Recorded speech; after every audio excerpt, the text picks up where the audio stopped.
Je suis arrivé la nuit de Noël et j'ai entendu ma famille rire dans la cuisine. C'est une ratée totale. Ma mère s'est retournée en souriant avec moquerie. Ah, tu vois. Je lui ai dit. Sérieux? Alors faites vos valises. Vous ne vivez plus ici. Silence. Les fourchettes se sont figées. Merci d'être ici avec moi aujourd'hui. J'espère que tu passes une merveilleuse journée, où que tu sois. J'aimerais beaucoup que tu écrives en commentaire depuis quelle ville ou quel pays tu me regardes et quelle heure il est chez toi. Maintenant, commençons notre histoire ensemble. Je m'appelle Soldad. J'ai 32 ans, je suis architecte et en ce moment précis je suis debout dans le couloir de mon propre Penthouse, dans le meilleur quartier de Guadalajara, complètement immobile, en sentant mon âme se briser. C'est la nuit de Noël, le 24 décembre. Je ne suis pas censé être ici. Il y a une semaine, j'ai menti à ma famille. Je leur ai dit que mon fiancé Tadeo et moi allions passer les fêtes à Puerto Vallarta, dans un hôtel de luxe, avec ses parents. Un petit mensonge, ou peut-être pas si petit, juste pour acheter ma paix mentale. Mais je n'ai pas pu partir. Je n'ai pas pu monter dans cet avion. Un nœud glacé s'est installé dans mon estomac. Une sensation collante que quelque chose allait vraiment mal dans ma maison, dans la maison qui était à moi, mais qui ne me semblait déjà plus à moi. Alors me voilà. J'ai dit à Tadeo de m'attendre dans la voiture, que j'avais juste besoin de monter chercher quelques documents oubliés. J'ai utilisé ma propre clé, celle qu'il ne savait pas que je portais toujours sur moi. Je suis entré sans faire de bruit et l'odeur m'a frappé en premier. Mon appartement, qui d'habitude sent les plants, le bois propre et le café fraîchement préparé, sentait eux. Ça sentait la dinde au four, la morue, le punch de fruits qui chauffe. Ça sentait une fête à laquelle je n'étais pas invité. J'ai laissé mon sac à l'entrée, sur le meuble que j'ai moi-même conçu, et j'ai marché sur la pointe des pieds dans le couloir en marbre, et là je les ai entendus. Des rires. Des rires forts, bruyants, qui venaient de ma cuisine. La cuisine avec l'îlot en granit qui m'a coûté une fortune. Je me suis arrêté juste avant l'entrée de la salle à manger, caché par l'ombre du mur principal. Mon cœur a commencé à battre fort, un tambour sourd qui résonnait dans mes oreilles. « Mais quelles idées tu as, Noumi » a crié ma tante Consuelo, presque en s'étouffant de rire. « Je te jure » a répondu ma mère, et sa voix chargée de moquerie a traversé l'air. « La fille, vraiment je te le dis, c'est une ratée totale. » Un silence. Non, pas un silence normal. J'ai eu l'impression qu'on m'avait plongé dans de l'eau glacée. Raté. Mon père, Anselmo, a raclé sa gorge, puis a laissé échapper un petit rire complice. « Noumi, s'il te plaît, ne dis pas ça, mais bon, c'est vrai. » Et sa voix s'est jointe à la moquerie. Elle se pavane ici comme si elle était la grande architecte, tu sais? Comme si elle nous faisait la grâce de nous supporter. Mais soyons honnêtes, sans ce crétin de Tadeo, elle ne serait absolument rien. C'est une entretenue. Entretenue. Moi qui ai payé cet appartement, qui ai payé ma voiture, qui ai payé mon master. Et moi je parie, a ajouté ma tante Consuelo, sa voix criarde comme un clou sur un tableau, qu'elle est endettée jusqu'au cou. C'est juste du cinéma. Regarde seulement comment elle s'habille. Ridicule. Toujours avec ses fringues noires comme si elle était en deuil. Mais le pire, a dit ma mère, et sa voix a baissé d'un ton conspirateur, un ton que je connaissais bien, celui qu'elle utilisait juste avant de détruire quelqu'un, c'est le gâchis. Cet appartement, ce luxe, devrait être à Itzel. À Itzel, a demandé ma tante. Bien sûr. Itzel au moins, elle, a une fille à élever. La pauvre Amparo. Soldad, elle, est juste ici en train de jouer à la petite maison, en gaspillant l'espace. Un appartement de 3 chambres pour elle toute seule. Quel égoïsme. Ça devrait être à Itzel. L'air a quitté mes poumons. La trahison était tellement physique, tellement lourde, que j'ai failli plier en deux. Ce n'était pas seulement m'insulter, c'était planifier comment me dépouiller dans ma propre maison. La nuit de Noël. J'ai fait un pas en avant. Je suis sorti de l'ombre. La lumière de la salle à manger les a illuminés. Ils étaient tous là. Mon père en train de boire une gorgée de cidre, ma tante avec la bouche pleine de salade de pommes, et ma mère Noumi debout près de la cuisinière avec une louche à la main. Ils se sont figés. C'était comme une photo de l'enfer. Ma mère a été la première à se reprendre. Le choc sur son visage s'est transformé, non pas en honte, non pas en culpabilité. Il s'est transformé en agacement, comme si j'étais un cafard qui interrompt le dîner. Un sourire moqueur, presque imperceptible pour quelqu'un qui ne la connaît pas comme moi, s'est dessiné sur ses lèvres. « Ah » a-t-elle dit en levant un sourcil. « Tu es venu, tu es venu. » Je l'ai regardé.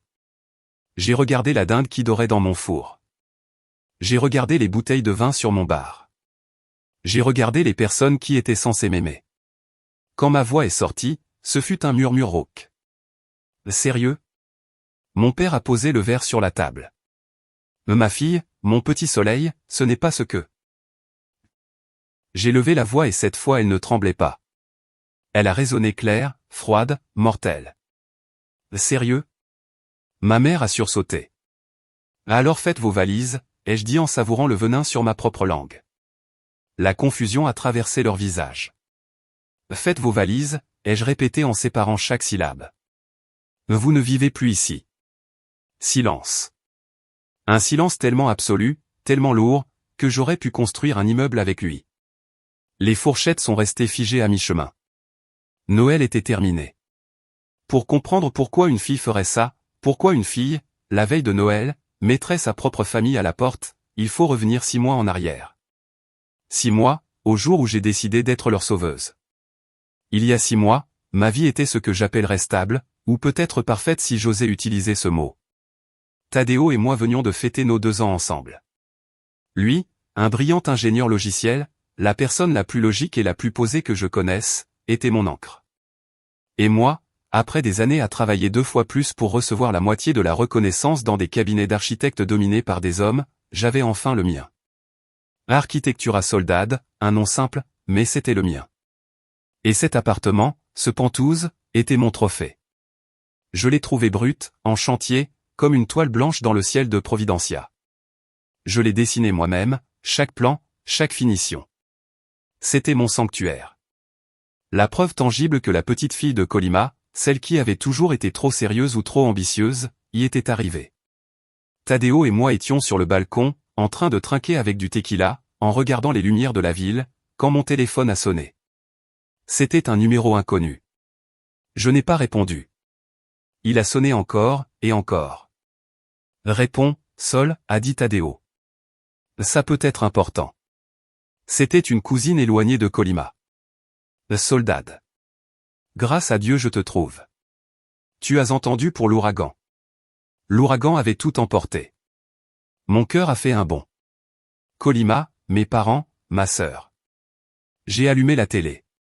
Les images étaient apocalyptiques. Ce n'était pas une simple tempête tropicale. Ça avait été un monstre de catégorie 4 qui était entré avec furie.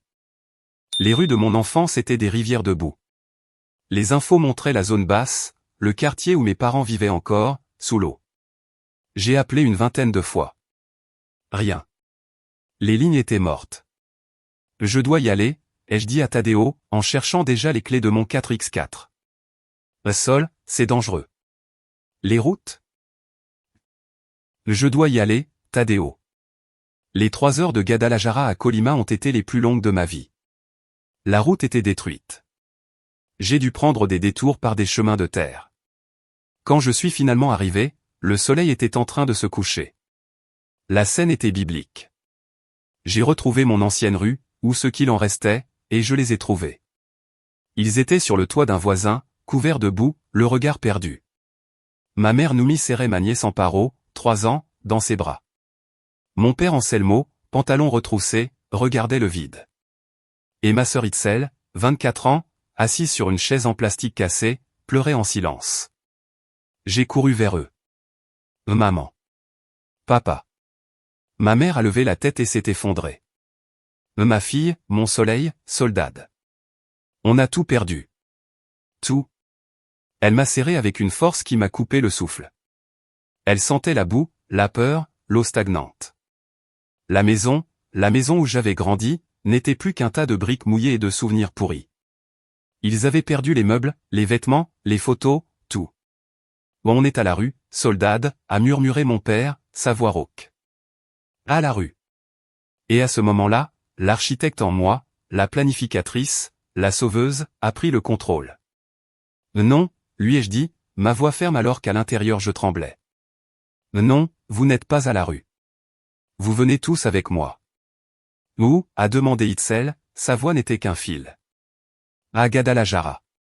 Chez moi. Ma mère m'a regardé. À ton nouvel appartement. Celui, le luxueux. Oui, maman, il est grand. Il a 3 chambres.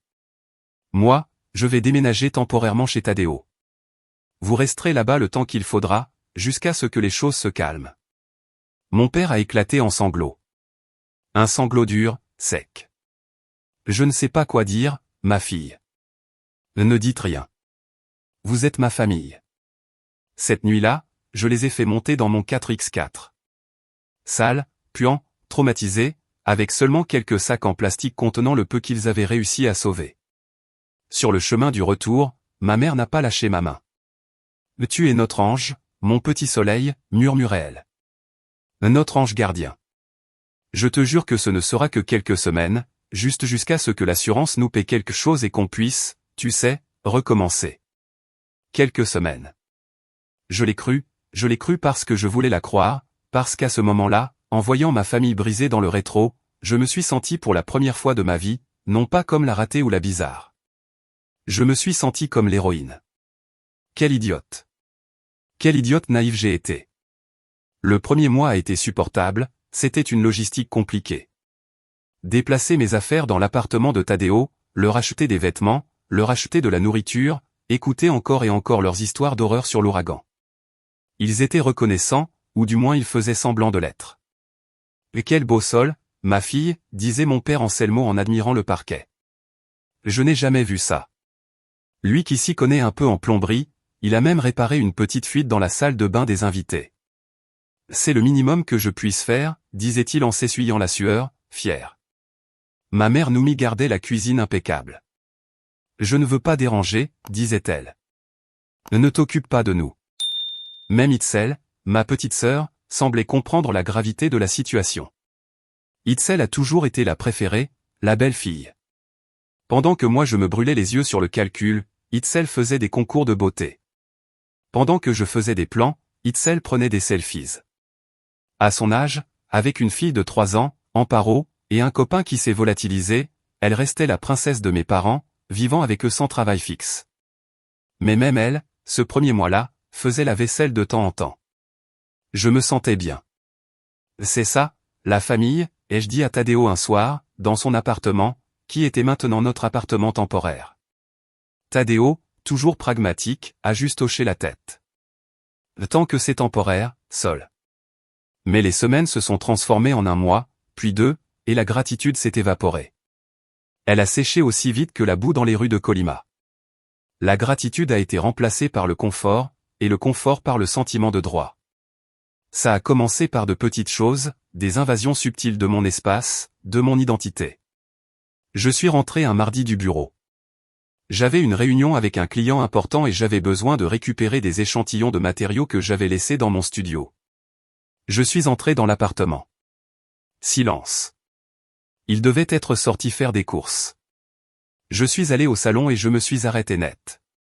Quelque chose n'allait pas. Mon étagère principale. J'y avais une collection de céramique artisanale de Tlaquepaque, des pièces uniques d'artistes locaux que j'avais collectionnées pendant des années. C'était mon trésor. Elle n'y était plus. À la place, il y avait une rangée de photos dans des cadres en plastique bon marché. Leurs photos à eux. Le baptême d'Amparo, la remise de diplôme du lycée d'Itzel. Mes parents à la plage il y a 20 ans. Mon cœur s'est emballé. Je suis allé au placard du linge de maison, et elle était là. Ma collection de céramique, entassée sans soin sur l'étagère du bas, à côté des vieilles serviettes. Ce soir-là, j'ai appelé. Maman, qu'est-ce qui s'est passé avec ma céramique? Silence au bout du fil. Ah, ça, a-t-elle dit d'une voix détachée. Je l'ai rangée, ma fille. C'est que ça faisait tout froid, sans vie. La maison avait besoin d'un peu de chaleur de foyer, tu ne crois pas? Ces photos sont magnifiques. Je voulais crier, mais ce n'est pas ta maison, c'est la mienne. Mais j'ai avalé les mots. D'accord, maman. Mais s'il te plaît, La prochaine fois, demande-moi. Oh là là, ma fille, comme tu es susceptible, a-t-elle dit, puis elle a changé de sujet. Je me suis tue. Il venait de tout perdre, Soldad, ne sois pas enfantine. Ce n'est que de la céramique. Une semaine plus tard, le coup a été pire, beaucoup pire. Je devais présenter la maquette finale d'un projet résidentiel, une maquette qui m'avait coûté 2 semaines de travail et $10 000 de matériaux. Je l'avais laissée dans la 3e chambre, celle que j'utilisais comme mon studio personnel. J'ai mis la clé, j'ai ouvert la porte, et le monde s'est arrêté. L'odeur, une odeur chimique, sucrée et forte, de peinture bon marché. Et puis la couleur, un rose bonbon, un rose Barbie radioactif. Ils avaient peint mon studio, mes murs gris, mon sol en bois. Maintenant c'était une chambre cauchemar rose. Mes plans, mes équerres, mes stylos techniques. Tout était empilé dans un coin sous un plastique. Ma table de travail, ma magnifique table d'architecte, avait disparu. À la place, il y avait le lit d'Amparo. Itzel était là, assise par terre, en train de plier des petits vêtements de bébé, avec la musique de « La Galina Pintadita » sur son téléphone. « Salut, Sol » a-t-elle dit en souriant comme si de rien n'était. « Tu as vu comme c'est joli ?» Maman et moi, on a peint hier. C'est quand Parito avait besoin de son propre espace, tu sais. Elle était trop serrée dans ma chambre. Je n'arrivais pas à parler. Ma bouche était sèche. Ma maquette, c'est tout ce que j'ai pu dire. Ah, ce petit truc blanc avec des maisons, a-t-elle dit en montrant du doigt. Là elle est sous le lit. Ne t'inquiète pas, on l'a bien couverte. Enfin, presque. J'ai couru et je me suis penché. Je l'ai sortie. Une des petites terrasses était cassée. Un arbre s'était détaché. J'ai senti les larmes de rage me monter aux yeux. Itzel, pourquoi? Pourquoi vous ne m'avez pas demandé? Le sourire d'Itzel a disparu. Son visage s'est durci. Oh, Soldad, ne sois pas si dramatique. Ce n'est que de la peinture et un petit arbre en plastique. Et puis, c'est ma maman qui commande ici maintenant, non? Ma maman qui commande ici maintenant.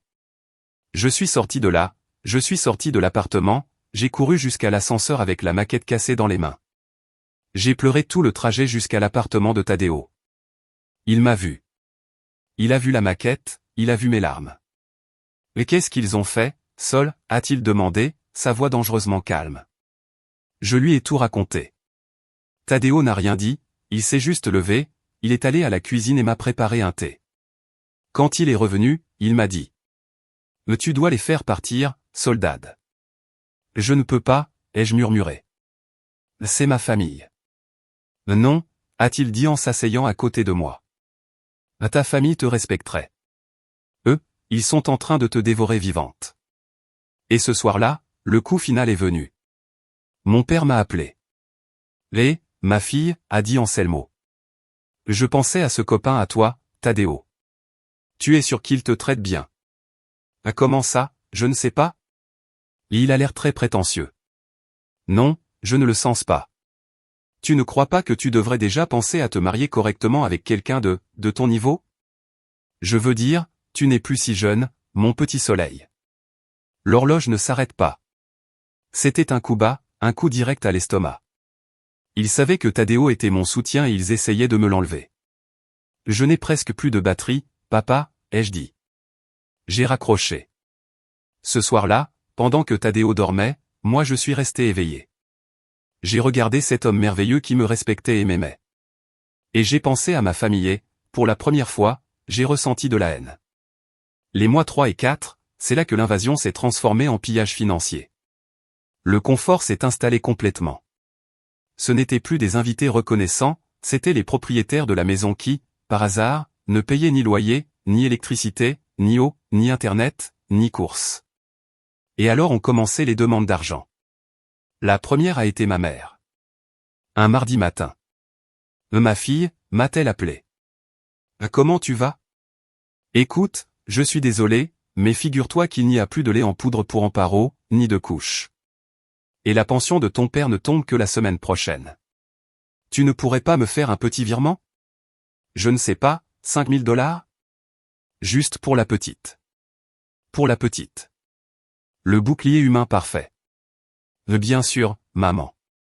J'ai viré les 5 000 $. Une semaine plus tard, mon père. Mon petit soleil, quelle merveille.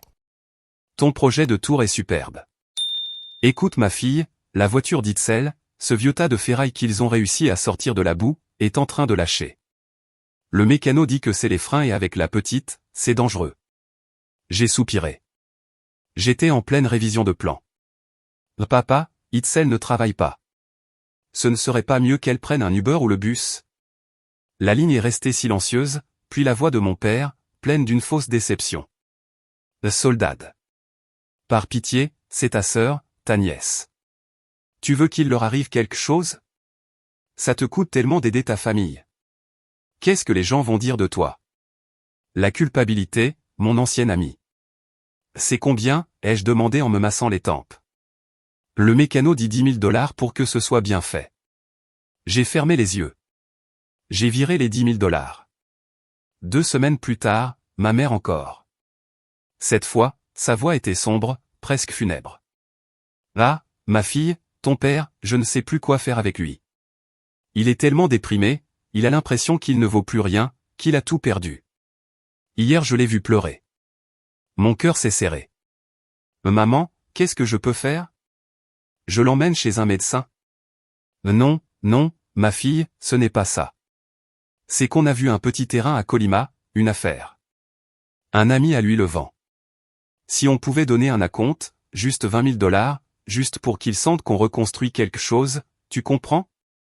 Pour sa santé mentale. Là, ça faisait trop. 20 000 $. Maman, ai-je dit, ma voix tremblante. Tu sais combien de temps il me faut pour gagner 20 000 $ net? Je suis noyé de travail. Sa réponse a été immédiate, froide, coupante. Et à nous, il nous a fallu toute une vie pour tout perdre. Mais ne t'inquiète pas, madame l'architecte. On va voir comment on fait. Clac. Elle a raccroché. Je suis resté à regarder le téléphone. La fille ingrate, la fille égoïste. J'ai serré les dents, j'ai ouvert l'appli de la banque et j'ai viré les 20 000 $. C'est devenu une routine. 3 000 $, vêtements d'hiver pour Amparo. 5 000 $, je ne sais plus quoi d'autre. Mais j'ai remarqué quelque chose. C'était toujours mes parents. Itzel ne me demandait jamais rien. Jamais. Et alors Tadeo, mon Tadeo, le logique, l'ingénieur qui ne se laisse pas berner, a posé la question qui a tout changé. On était en train de revoir nos finances pour le mariage. Juste par curiosité, Sol, a-t-il dit en regardant son ordinateur. Qu'est-ce qui s'est passé au final avec l'assurance de tes parents? Ils ont été payés? J'ai haussé les épaules. Je ne sais pas. Je suppose que c'est encore en cours. C'est pour ça qu'ils sont si désespérés. Ils me demandent de l'argent. Tadeo a froncé les sourcils. Il a arrêté ce qu'il faisait. Tadeo a une âme de détective. Donne-moi leur nom complet et leur numéro fiscal. Je dois les avoir, quand tu les as enregistrés comme visiteurs dans la copropriété. Pourquoi faire? Curiosité. Il a tapé pendant 20 minutes. Moi j'étais sur mon téléphone, en train de revoir des plans. Tout à coup, il a dit. Mon Dieu, ce n'est pas possible. Quoi? Qu'est-ce qu'il y a? Il m'a tourné l'ordinateur. C'était une page du registre public des propriétés et un extrait d'une compagnie d'assurance. Une grande assurance. L'assurance de tes parents pour la maison de Colima, a dit Tadeo, sa voix plate, contenue, a été payée. Il y a 3 mois. En un seul versement, 800 000 $. Direct sur le compte de ton père. J'ai senti le sol disparaître. Non, non, ai-je balbutié, ça doit être une erreur. Il me l'aurait dit. Tadeo m'a regardé, et son regard n'était pas en colère, il était plein d'une profonde tristesse. Sol, mon amour. Ce n'est pas une erreur. Voilà le justificatif du virement. Ils te mentent. Ils ont presque $1 million à la banque pendant qu'ils vivent gratuitement chez toi et qu'ils te demandent de l'argent pour des couches. Je voulais vomir, je voulais crier. Peut-être, ai-je dit, la voix minuscule, cherchant une logique, une excuse, peut-être qu'ils gardent cet argent pour reconstruire, pour un apport. Pendant qu'il te demande 20 000 $ pour un petit terrain, Sol, a répondu Tadeo. Pendant qu'il te demande pour les freins. Pendant qu'il te demande pour le lait en poudre d'Amparo. C'est psychopathe. Je n'ai pas eu de réponse. Cette nuit-là, je n'ai pas pu dormir. Et soudain, un souvenir m'a frappé. Un souvenir que j'avais enterré tellement profond que je l'avais presque oublié. Ma fête de 15 ans. Ma famille n'a jamais été riche, on avait à peine de quoi tenir, mais ma grand-mère avait insisté. La petite a besoin de sa fête de 15 ans, avait-elle dit. Ce fut quelque chose de simple dans le patio de la maison, et j'avais économisé chaque peso qu'on m'avait donné, chaque billet de mes parrains, de mes oncles. 25 000 $. Une fortune pour moi à l'époque. Je l'ai gardé pour mon premier ordinateur. Un bon ordinateur, qui pourrait faire tourner des programmes de design. C'était mon rêve. Une semaine après la fête, l'enveloppe avec l'argent, que j'avais caché dans mon tiroir à chaussettes, avait disparu. J'ai cherché mes parents, hystériques. Ma mère m'a regardé sans émotion pendant qu'elle cuisinait. Ah, ça, on l'a pris. Quoi? Ta sœur Itzel avait besoin d'une nouvelle moto pour aller au lycée.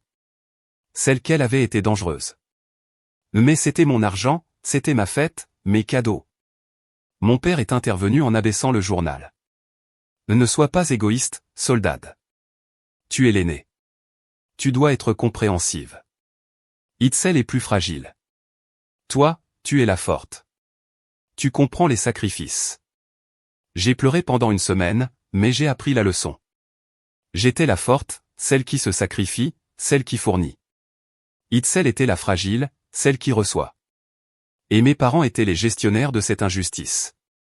Et maintenant, 17 ans plus tard, j'ai regardé le plafond sombre de l'appartement de Tadeo et j'ai compris. Rien n'avait changé. J'étais toujours l'investisseuse, et il continuait à me voler, mais maintenant il n'avait même plus la décence de le faire derrière mon dos. Il me le demandait en face. Je me suis rendu compte, avec un froid qui me gelait la peau, qu'il ne faisait pas que m'utiliser, il répétait le même schéma. Je n'étais pas leur sauveuse, j'étais leur banque, leur distributeur automatique. Et le distributeur, pour la première fois de sa vie, envisageait sérieusement de fermer.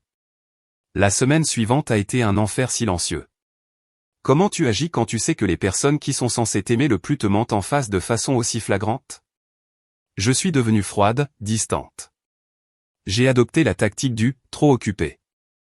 Maman, je ne peux pas parler, je suis en réunion. Papa, je te rappelle après, je suis avec un client. J'ai arrêté de répondre à leurs appels rapides pour demander de l'argent. Quand ils m'écrivaient, il n'y a plus de lait, je répondais des heures plus tard, désolé, je suis sur un chantier. Ils l'ont senti. Oh oui, ils l'ont senti.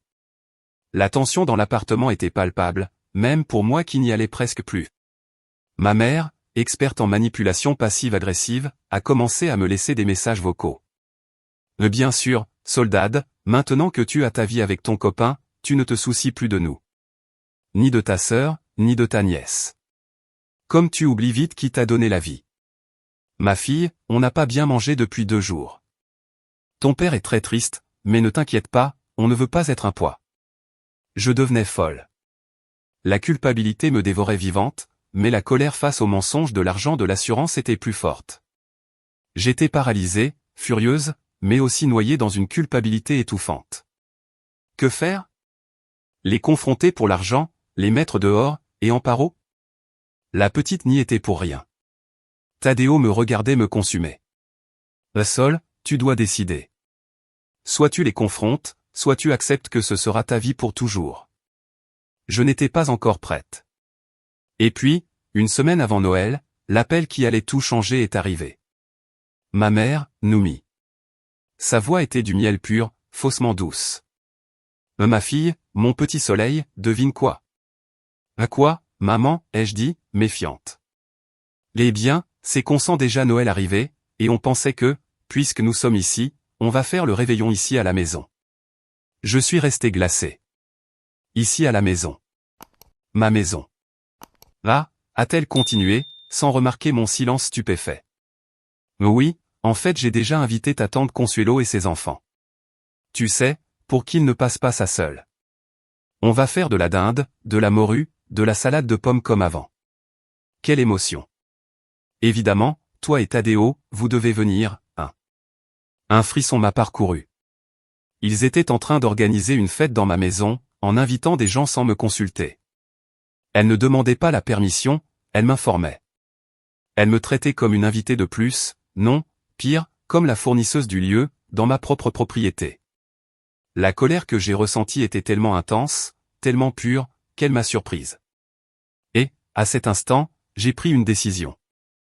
Non, maman, ai-je dit, ma voix étrangement calme. On ne peut pas. Comment ça, vous ne pouvez pas, sa voix a perdu le ton doux aussitôt. Qu'est-ce que tu as de plus important à faire que d'être avec ta famille la nuit de Noël? C'est que. Et là est venu le mensonge, Tadeo et moi, on va à Puerto Vallarta avec ses parents. On a déjà les billets depuis des mois. Il y a eu un long silence, lourd, à l'autre bout. Je pouvais l'entendre respirer, en train de digérer l'information. Ah, a-t-elle dit finalement. Sa voix était désormais de la glace pure. Puerto Vallarta. Que c'est joli. Oui, maman, je suis désolé. Non, c'est bon, m'a-t-elle coupé. Je veux dire, c'est bien que tu t'entendes si bien avec tes nouveaux parents. Certains oublient vite d'où ils viennent. Amusez-vous bien.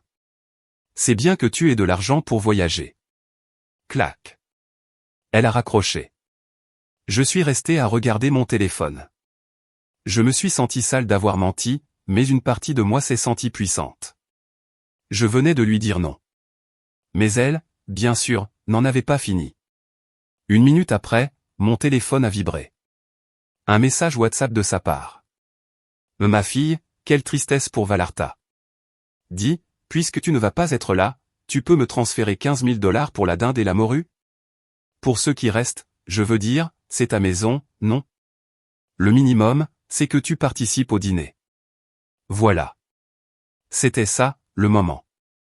L'audace, le culot, la certitude absolument psychopathe qu'elle avait que j'étais sa servante, son distributeur personnel.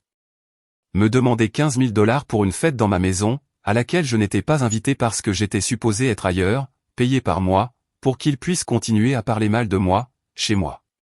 J'ai montré le message à Tadeo. Il l'a lu. Son visage n'a pas changé, mais j'ai vu un muscle se tendre dans sa mâchoire. Et alors, m'a-t-il demandé. Nous n'allons pas à Vallarta, ai-je dit, ma voix tremblant d'une rage que je n'avais jamais ressentie. Je dois en finir avec ça. Qu'est-ce que tu vas faire, Sol? Je ne sais pas, ai-je répondu, avec un vide glacé dans l'estomac. Mais je ne vais pas là-bas pour vérifier. Je vais y aller pour récupérer ma maison. Et ça nous ramène au couloir. À la nuit de Noël. Tadeo m'attendait dans la voiture, au coin de la rue. Je ne veux pas être là quand la bombe va exploser, a-t-il dit en embrassant mon front. Mais je serai là quand tu sortiras. Quoi qu'il arrive. Je suis monté, j'ai ouvert la porte en silence, j'ai entendu les rires et j'ai entendu mon nom. C'est une ratée totale. Le silence qui a suivi ma phrase, vous ne vivez plus ici, a été le plus bruyant de toute ma vie. C'était un silence dense, lourd, rempli de dinde à moitié mâchée et de culpabilité non assumée. Ma mère a été la première à se reprendre. Le choc sur son visage a été remplacé, non pas par la tristesse ou le regret, mais par une fureur volcanique. Ses yeux se sont plissés. « Qu'est-ce que tu as dit ?» a-t-elle sifflé, en posant la louche du punch avec un bruit sec. J'ai dit, faites vos valises. Comment tu oses, a-t-elle hurlé. Et là, la victime est apparue. Tu oses mettre tes propres parents à la porte la nuit de Noël? Après tout ce qu'on a fait pour toi? Tu es une ingrate. Une vipère. Mon père Anselmo s'est levé en s'essuyant la bouche avec ma serviette en lin. Soldade, s'il te plaît, calme-toi, ma fille.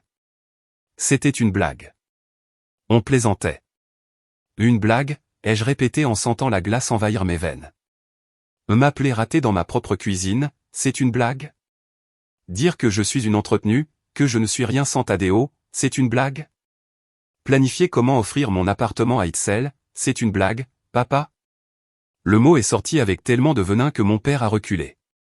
Itzel est apparue alors dans le cadre de la porte avec Amparo dans les bras. La petite, en sentant la tension, s'est mise à pleurer. Itzel regardait tour à tour mes parents et moi, les yeux écarquillés de terreur. Mais ce n'était pas de la terreur pour moi, c'était de la terreur pour elle. Je l'ai vue. Elle avait peur de perdre son toit, sa petite vie confortable gratuite. Ma mère a vu Amparo et s'est accrochée à elle comme à un bouclier. Mais tu vois ce que tu fais? Tu effraies la petite. Tout ça pour ton drame. Toujours ton drame.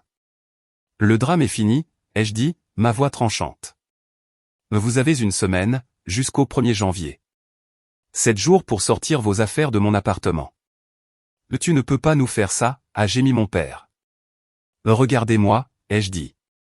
C'est déjà fait.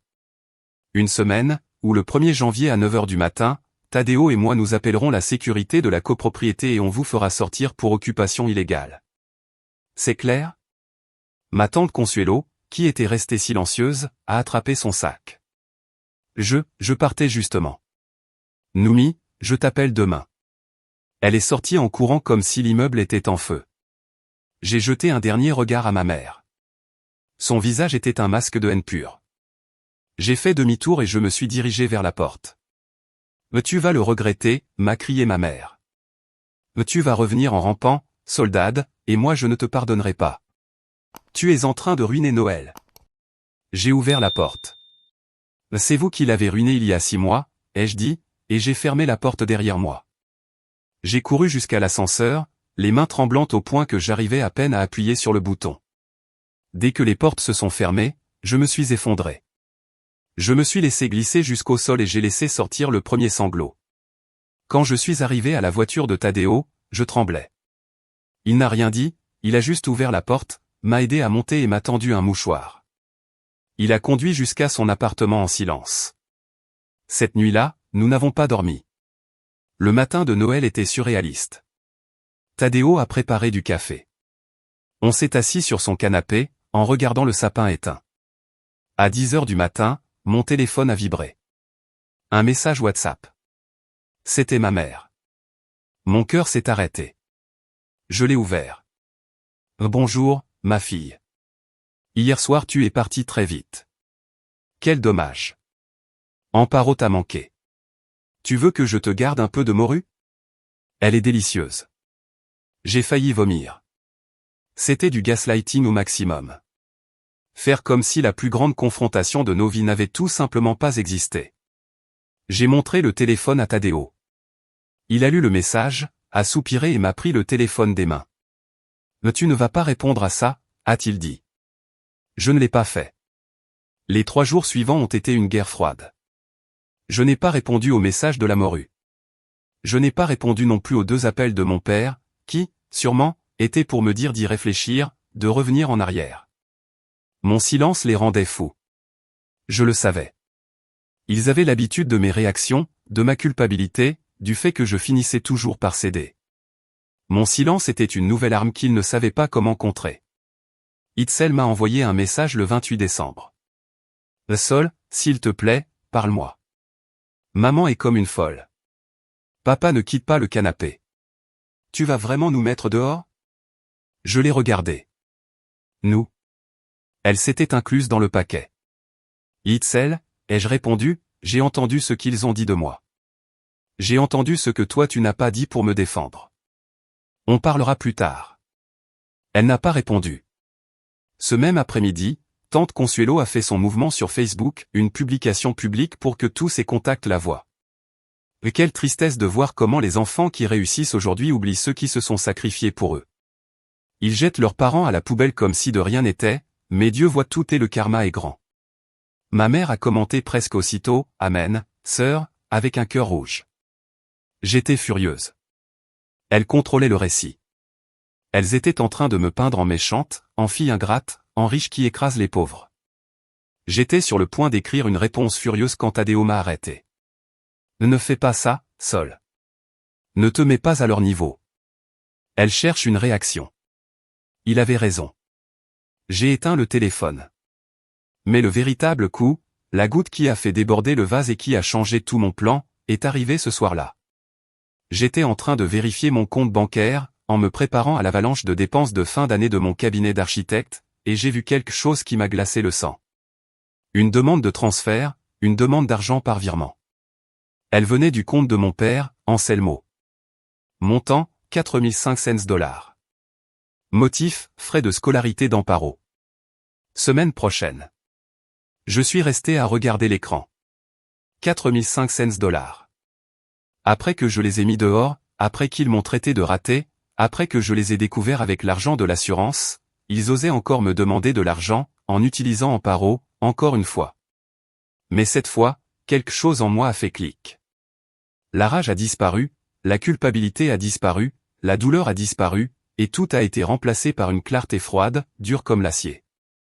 J'ai fait une capture d'écran. Je l'ai envoyée à Itzel. Tu m'expliques ça, Itzel? Ou c'est encore une blague? La réponse d'Itzel a été instantanée. Cette fois, elle n'était pas silencieuse. Non, non. Je ne savais pas. Je te jure, Sol. Les frais de scolarité sont payés jusqu'en février.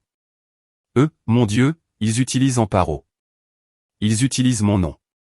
Pardonne-moi, Sol. Pardonne-moi. Ces messages étaient frénétiques. Je pouvais sentir sa panique, mais ce n'était pas une panique pour moi, c'était pour elle. Elle a compris qu'elle n'était pas une partie de la famille, elle était une partie de l'arnaque, l'appât. Et moi, je me suis rendu compte d'autre chose. Les mettre dehors était une erreur. Si je les mettais dehors, ils gagnaient.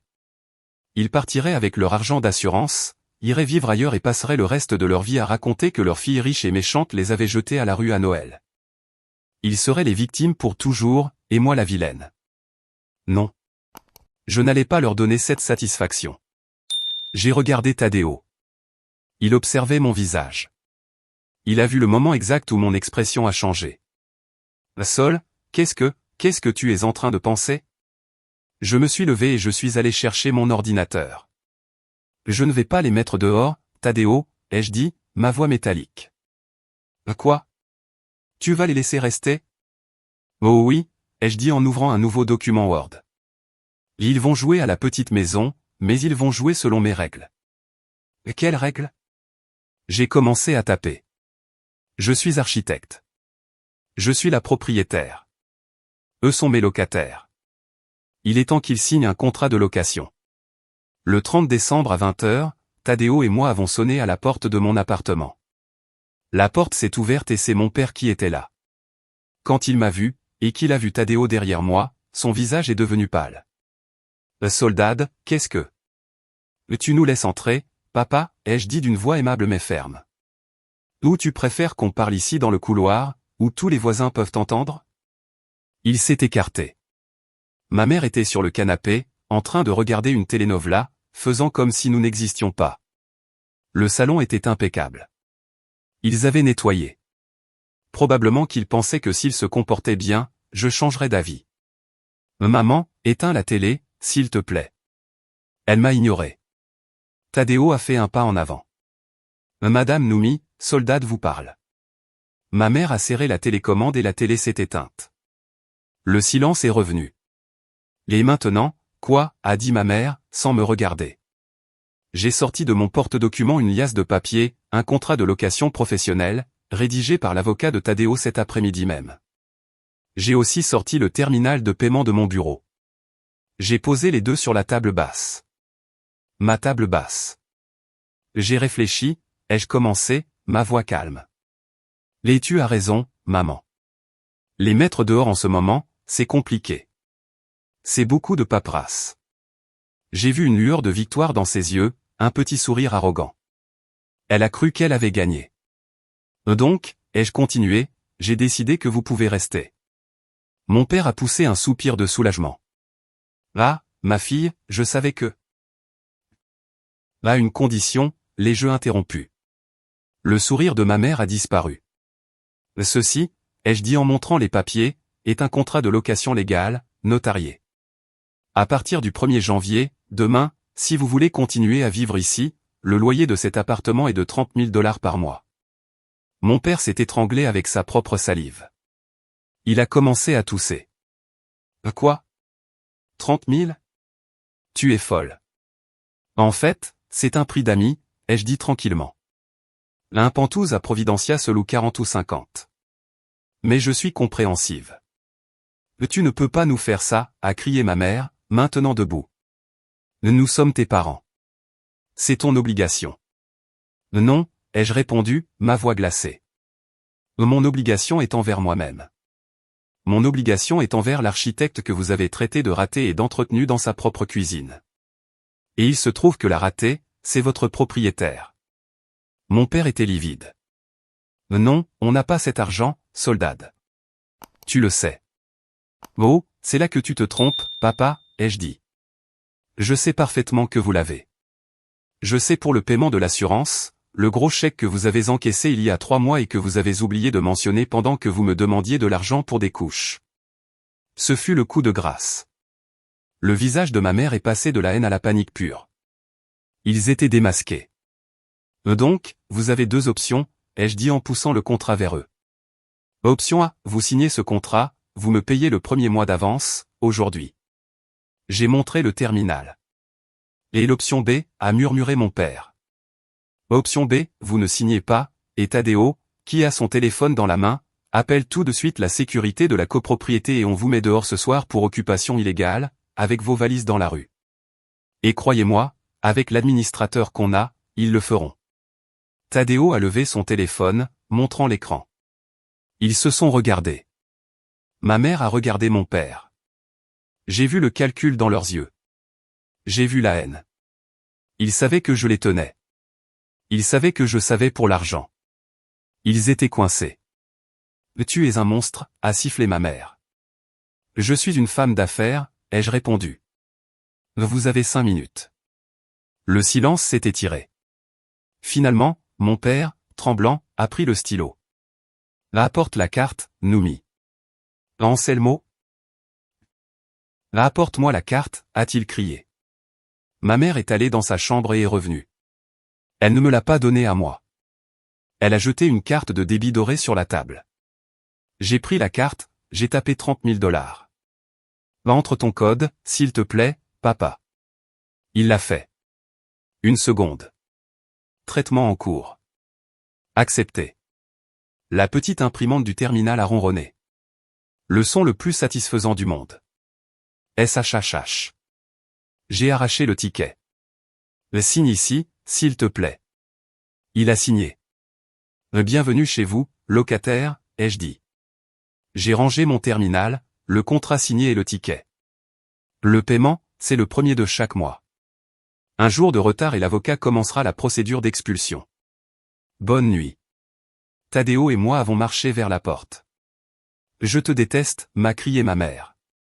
Je me suis arrêté, mais je ne me suis pas retourné. Le sentiment est réciproque.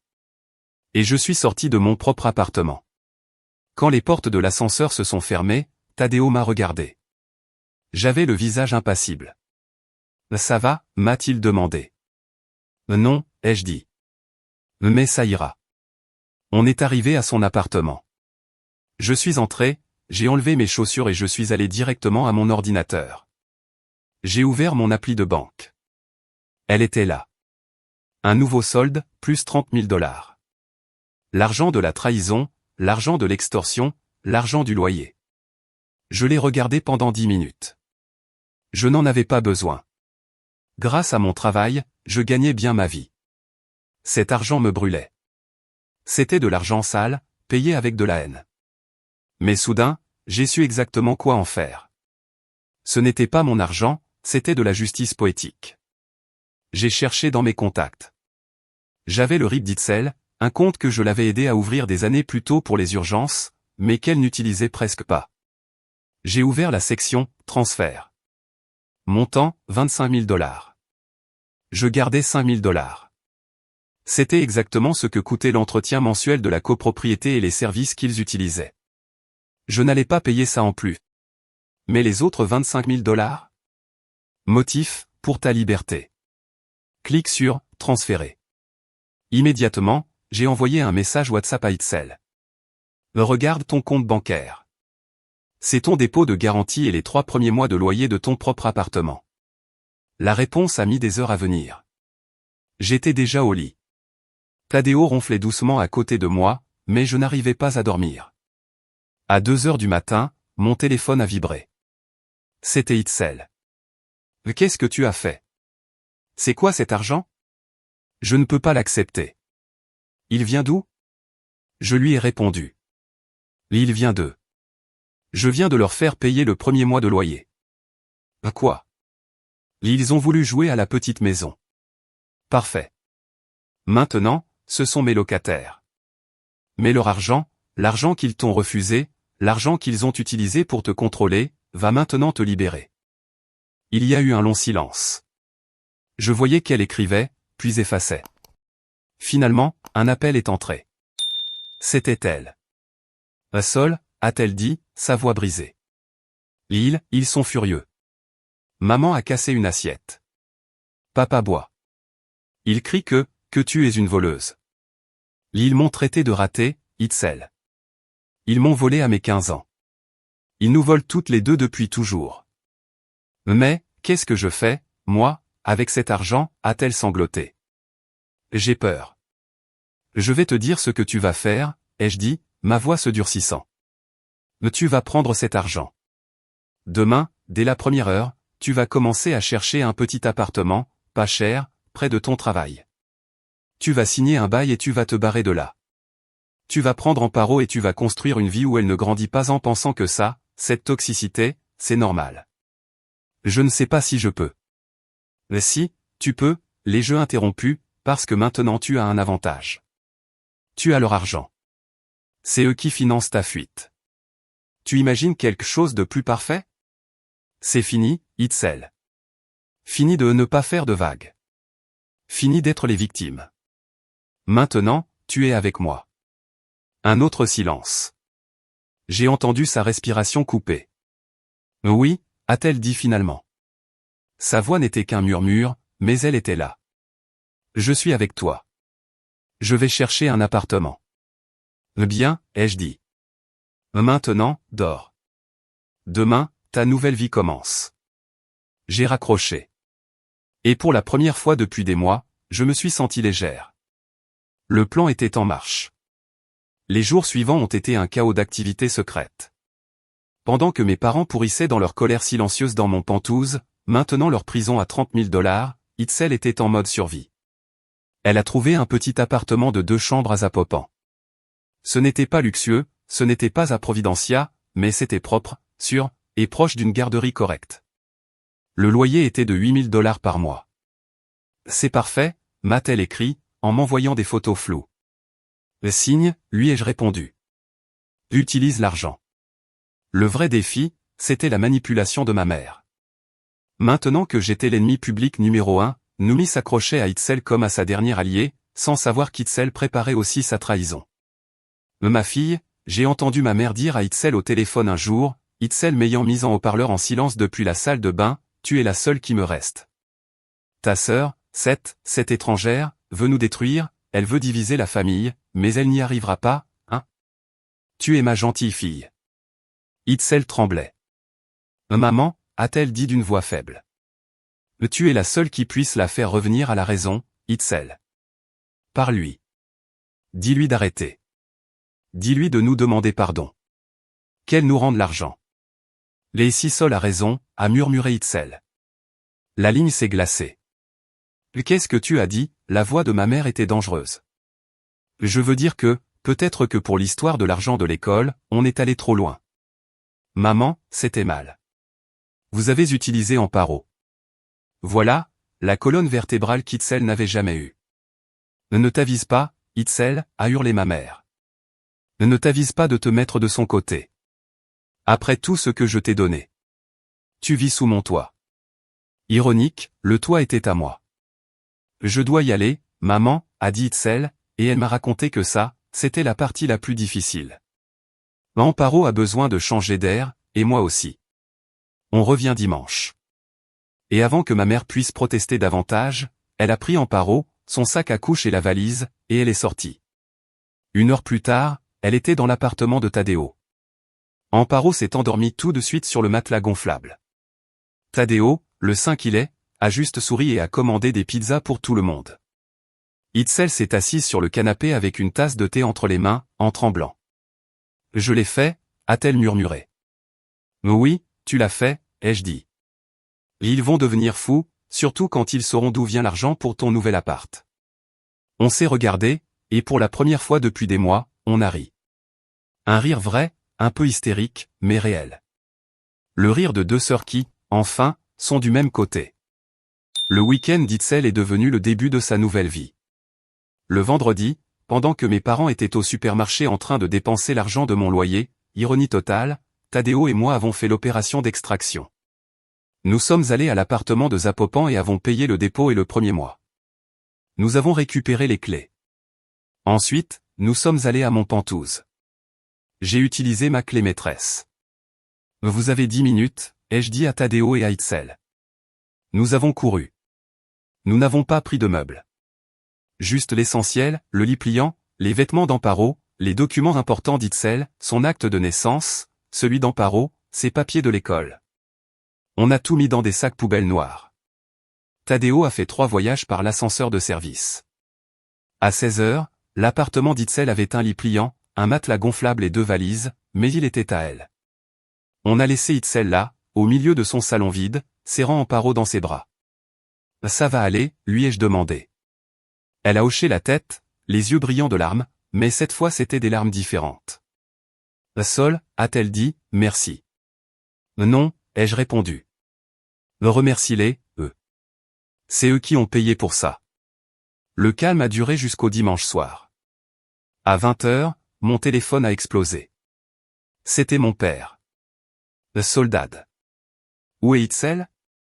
Elle ne répond pas. Elle devait revenir aujourd'hui. Je ne vois pas de quoi tu parles, papa. Itzel est adulte. Ne joue pas à l'idiote avec moi. Tu sais où elle est. Dis-lui de revenir à la maison immédiatement. Elle ne reviendra pas, papa. Arrêtez de l'appeler. Et j'ai raccroché. 1 minute plus tard, ma mère. Elle n'a même pas dit « bonjour ». C'était un cri, un hurlement qui m'a presque crevé le tympan. Qu'est-ce que tu as fait à ta sœur? Tu l'as kidnappée? Tu as kidnappé ma petite fille? Tu es une vipère. Ramène-les tout de suite ou j'appelle la police. Vas-y, maman, ai-je dit, ma voix tranquille. Appelle la police. Dis-leur que ta fille adulte de 24 ans a emménagé dans son propre appartement. On va voir ce qu'ils te disent. Ah, et pendant que tu y es, parle-leur de l'argent de l'assurance. Ça les intéressera peut-être. Clac. J'ai raccroché. Le lundi matin, la véritable tempête a éclaté. Sur Facebook. Ma mère, dans un acte désespéré de martyr public, a écrit le post de sa vie. J'ai le cœur brisé. Je ne sais pas où j'ai échoué comme mère. Imaginez donner tout à vos enfants, un toit sur leur tête quand ils ont tout perdu, de la nourriture sur la table, et un jour votre fille aînée, la réussie, la riche, vient et lave le cerveau de votre fille cadette, la faible, l'innocente, la kidnappe avec votre petite fille pour la monter contre vous. Je prie pour elle. Je prie pour que Dieu leur pardonne cette trahison. Moi, je ne peux plus. C'était une œuvre d'art de manipulation. En 10 minutes, elle avait 50 commentaires. Quelle horreur, Noumi. Quelles ingrates. Courage, ami. Dieu est avec toi. Ces filles d'aujourd'hui n'ont pas de mère. Mon préféré. Et bien sûr, tante Consuelo, je te l'avais dit, sœur. Cette soldade a toujours été envieuse. Pauvre Itzel, on lui a bourré le crâne. Je bouillonnais. Elle contrôlait encore le récit. Elle me présentait comme la méchante, la fille ingrate, la riche qui piétine les pauvres. J'étais sur le point d'écrire une réponse quand un nouveau commentaire est apparu. C'était mon oncle Elias, le frère aîné de mon père, le mouton noir de la famille. Un homme silencieux, honnête, que mes parents avaient mis de côté pendant des années parce qu'il était toujours de mauvaise humeur. Traduction, c'était le seul qui leur disait leur vérité. Le commentaire de tonton Elias était court, mais c'était une bombe atomique. Noumi, c'est bizarre. Le toit dont tu parles, ce n'est pas le pantouse de Soldad? Celui, d'après ce que j'ai entendu, pour lequel on vous fait payer le loyer parce que vous l'avez insulté? Et kidnapper, c'est le nouveau mot pour aider Itzel à fuir ton contrôle? Ça fait 20 ans que je me tais en voyant comment tu manipules tout le monde. Ça suffit. Quelle honte. Le silence sur Facebook a été assourdissant. Le commentaire de tonton Elias a eu plus de j'aime que le post de ma mère. 5 minutes plus tard, la publication entière avait disparu. Ma mère l'avait supprimée. Ce même jour, j'ai reçu un message privé de tonton Elias. Je suis fier de vous, mes nièces. Il était temps que quelqu'un mette un stop à cette femme. Je n'étais pas seul. Et la vérité, apparemment, trouve toujours une sortie. Le 1er février est arrivé comme une horloge. À 9h01, mon téléphone a vibré. PIN, transfert reçu plus 30 000 $. Compte d'origine, Anselmo. Cette fois, il n'y a eu ni appel, ni plainte, juste le paiement froid et ponctuel. À 9h02, j'ai fait mon propre transfert. PIN, transfert envoyé 25 000 $. Compte de destination, Itzel. Je les ai imaginés assis dans mon luxueux salon, me haïssant de toute leur force en cliquant sur « Payer ». Et j'ai imaginé Itzel, dans son petit appartement à Zapopan, en voyant l'argent apparaître sur son compte, une bouée de sauvetage mensuelle, financée par ses propres oppresseurs. C'était parfait. La guerre, cependant, n'était pas finie. Elle avait juste changé de front. Tante Consuelo, la principale, singe volant, de ma mère, m'a appelé. Mon petit soleil, a-t-elle commencé avec cette voix mielleuse que je déteste. Ma fille, il faut savoir pardonner. Ta petite maman est détruite. Elle dit qu'elle a mal au cœur. Pourquoi tu es comme ça, ma fille? L'argent va et vient, mais la famille, c'est pour toujours. C'est intéressant que tu parles d'argent, tante, ai-je dit sèchement. Eh bien oui, c'est que ta maman m'a raconté et je n'arrive pas à le croire. Elle dit que toi et Itzel, vous avez tout planifié pour leur voler l'argent de l'assurance, que tu as forcé Itzel à partir pour garder tout l'argent. J'ai ri. Un rire sec, fort. Les voler, tante? Je n'ai rien volé. J'ai encaissé le loyer. Le loyer de ma maison. Et ce que je fais avec mon argent, si j'ai envie de le donner à Itzel ou de le brûler dans la rue, c'est mon affaire. Compris? Elle est restée silencieuse. Mais Itzel, cette petite, elle ne sait pas se débrouiller seule. Là, tu te trompes. Itzel est en train d'apprendre, et elle s'en sort très bien maintenant qu'elle n'a plus personne pour lui répéter qu'elle est inutile. J'ai raccroché. La confrontation finale est arrivée une semaine plus tard. Ma mère, dans une dernière tentative désespérée pour reprendre le contrôle, a créé un groupe WhatsApp. Elle l'a appelé « Famille Unie ». Pathétique.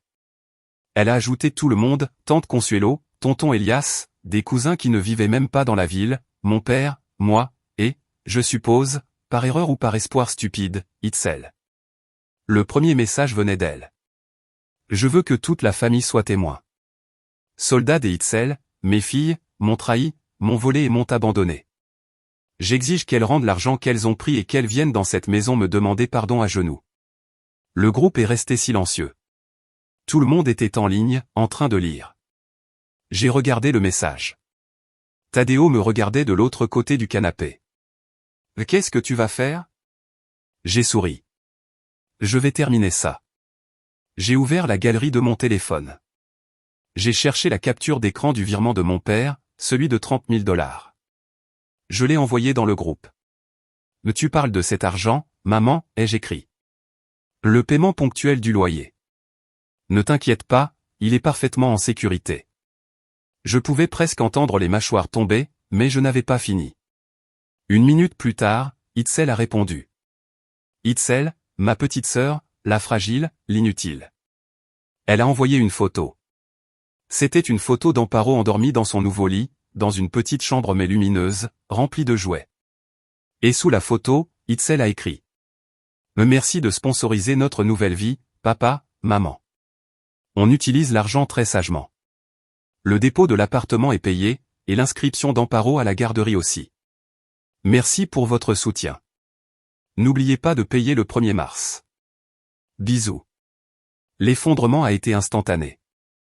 Tante Consuelo a quitté le groupe. Oncle Pépé a quitté le groupe. Cousine Lucha a quitté le groupe. En moins d'une minute, dans le groupe Famille Unie, il ne restait plus que mes parents, Tadeo, que j'avais ajouté pour qu'ils profitent du spectacle, Itzel et moi. Ma mère a écrit, a effacé. A écrit, fille de. A effacé. Finalement, elle a écrit un seul mot. Chienne. Et elle a quitté le groupe. Mon père est parti une seconde après, en silence. Tadeo, Itzel et moi sommes restés dans le groupe. Tadeo a écrit. Eh bien, ça s'est bien passé. Itzel a répondu avec un emoji qui rit. Et moi, j'ai respiré. Si tu es encore là, s'il te plaît, aide-moi en likant la vidéo et en commentant le chiffre en bas. Comme ça je saurai que tu as liké et que tu es avec moi sur ce chemin. Ton soutien m'encourage énormément. Commente le chiffre 1 et écoute-moi pendant que je continue à raconter mon histoire. 3 mois se sont passés depuis l'incident WhatsApp. La vie est calme, et c'est merveilleux. Itzel est en train de s'épanouir.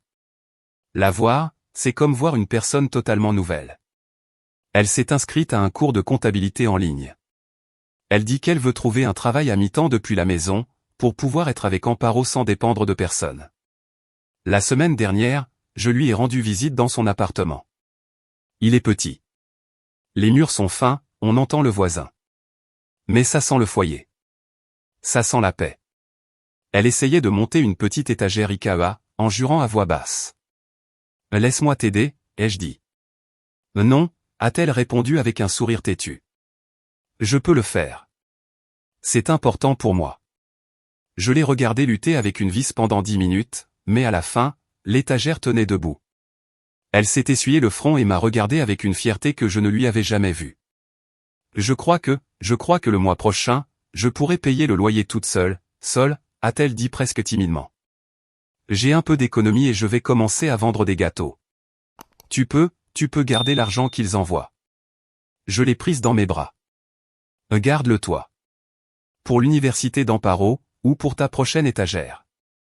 Et mes parents? Ah, mes parents vivent toujours dans mon Penthouse. Ils sont devenus les locataires les plus amers, mais les plus ponctuels du monde. Le 1er mars, le pain est arrivé à 8h du matin, plus 30 000 $. À 8h01, j'ai envoyé 25 000 $ à Itzel. Il n'essaie plus de me contacter. Plus de messages de haine, plus de posts sur Facebook. Juste le paiement froid. D'après tonton Elias, il raconte à qui veut l'entendre que leurs 2 filles maléfiques les ont abandonnés et les font chanter. Mais les gens savent déjà la vérité, les gens parlent, et ils savent qui est la propriétaire de l'appartement et qui sont ceux qui ont refusé de partir. Ma mère a perdu son public, et pour une narcissique, c'est pire que la mort. Moi, j'ai perdu mes parents, mais soyons honnêtes, je les avais perdus il y a longtemps. Peut-être que je ne les ai jamais vraiment eus. J'ai perdu mes parents, mais je me suis retrouvé, moi. Et j'ai sauvé ma sœur. Tadeo et moi continuons d'avancer. Nous regardons des plans, mais cette fois pour notre maison. Une maison que nous allons construire depuis zéro, avec beaucoup de serrures et 100 chambres d'amis. Hier soir, Itzel et Amparo sont venus dîner dans l'appartement de Tadeo. Elles ont apporté du pain sucré. On s'est assis par terre, en mangeant des conchas et en riant d'Amparo qui essayait d'apprendre à Tadeo comment danser. C'était normal. C'était heureux. Parfois, les gens me demandent si, un jour, nous reparlerons à nos parents. S'il y a une possibilité de réparer ce qui s'est cassé. Mais la vérité, c'est que nous n'avons rien cassé. Itzel et moi, nous avons juste arrêté de les laisser nous casser nous. Eux, ils vivent toujours dans ma maison, ils continuent de payer mon loyer, et moi je continue d'utiliser cet argent pour financer la liberté de ma sœur et de ma nièce. Honnêtement, je ne sais pas. À vous de me dire, est-ce que j'ai tort de faire ça?